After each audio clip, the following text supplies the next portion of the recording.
সহজে আপনি ইংরেজিতে কথা বলা শিখতে পারবেন। একটা রুলস নিয়ে আলোচনা করব।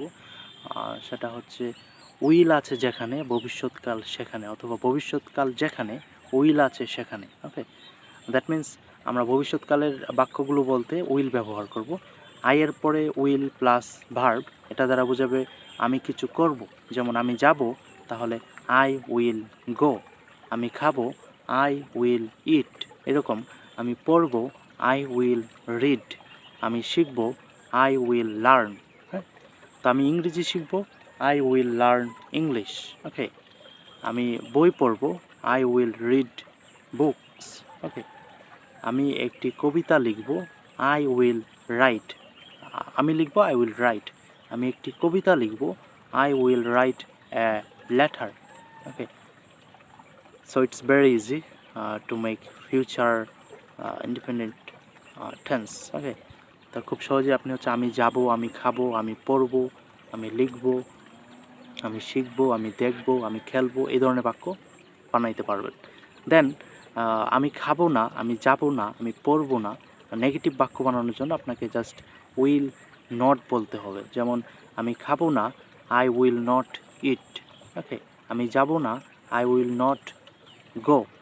তো উইল নটকে আমরা সংক্ষেপে ওন্ট বলতে পারি। ওন্ট বললে আরও সুন্দর করে আমরা বলতে পারবো যে আমি যাব না, আই ওন্ট গো। আমি খাবো না, আই ওন্ট ইট।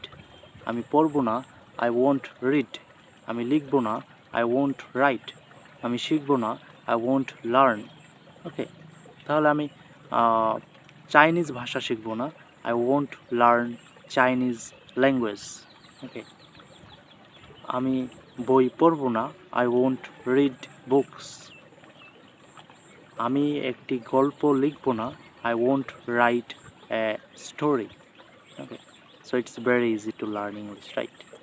আর যখন আমরা প্রশ্ন করব ভবিষ্যৎকালের, যেমন তুমি কি লিখবে, তুমি কি যাবে, তুমি কি পড়বে, তুমি কি শিখবে, তো মজার বিষয় হচ্ছে ভবিষ্যৎকালে লাস্টে দেখবেন ব থাকে। হ্যাঁ, যেমন আমি যাব, লাস্টে ব আছে। আবার আমি যাব না লাস্টে ব থাকে। তো ব থাকলে আমরা খুব সহজে বুঝতে পারবো বাংলা বাক্যটা যে এটা হচ্ছে ফিউচার টেন্স, মানে ভবিষ্যৎকালের বাক্য।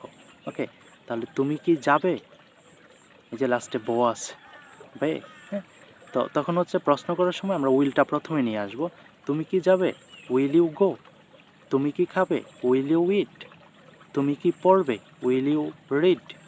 তুমি কি ইংরেজি শিখবে, উইল ইউ লার্ন ইংলিশ। তাহলে ইটস ভেরি ইজি, রাইট? এবার যদি